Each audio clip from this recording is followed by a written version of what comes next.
All right, here. Today I am going to review and go over today's NASCAR Cup Series race at the Circuit of Americas. It was really exciting, and we saw lots of iffy decisions made by NASCAR. Enough said, but let's get started. Ryan Priest, and you're watching William Blackwell on YouTube. Prior to today's Cup Series race at the Circuit of Americas, we had qualifying. And that was the first time the Cup Series has had qualifying since the Daytona 500 back in mid-February. It's a long time. But Tyler Reddick claimed the pole, and once the race started, Tyler Reddick wasn't really nowhere to be found. We saw Kyle Busch up front, and Joey Logano went on to win Stage 1. Stage 2 was really interesting. Rain picked up, and we saw some big collisions. Starting off with the 4-car of Kevin Harvick. Kevin Harvick here rear-ended, it looked like the 12-car of Ryan Blaney. There wasn't really no clear shot, and Kevin Harvick lost so much speed. He probably went from, I would say, about 150 to maybe 80 miles an hour. And Bubba Wallace in the 23 car from 2311 Racing just flat out rear-ended him. Nothing he can do about it. And he just hated it for all drivers involved. Bubba Wallace had to end his day. Kevin Harvick. Christopher Bell was also involved. His day ended, but Ryan Blaney continued on. But NASCAR, it took them a while to get this all fixed up because he had Kevin Harvick leaking fluid all around the track. And Kevin Harvick had some strong comments after this wreck happened. He on NBC, Nate Ryan asked him, what's your opinion about this? And he said, we shouldn't be out here in the first place, and stock cars aren't meant for this type of racing in the weather. And made much sense for him to say that, but they continued on. And when they continued on, we saw another bad wreck at the same exact spot. Martin Truex Jr. in the 19 car got into the 34 car of Michael McDowell, and it slowed him down tremendously.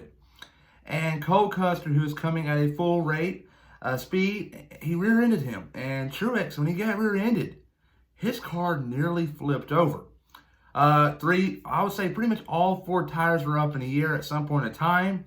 Because when Custer rear-ended him, his driver's side got up in the air. And then, man, we saw a vicious hit from Cole Custer's car into the inside wall. But luckily, there is foam or some inside retaining wall protection there. So all good there. All drivers were okay. But NASCAR was put in an interesting situation.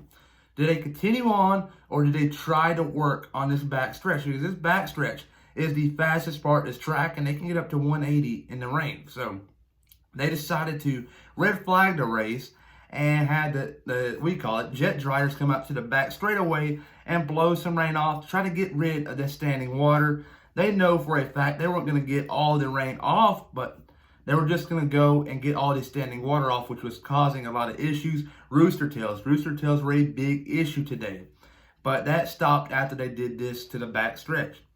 But eventually they threw out the caution, and the first time by, all teams were sent down pit road, and each team could have 3 crew members go over the wall and to clean each window and to put some Rain-X on it. And that made a little bit of a difference once they restarted, because once they restarted, they went to single file, and you were able to see each car more clearly than you were just a couple moments before that happened. But there you go. Stage 2 finished. Kyle Busch won the stage. Stage 3 started. The rain was light, but as it went on, right after the pit cycle, more like, the rain picked up. It was so heavy.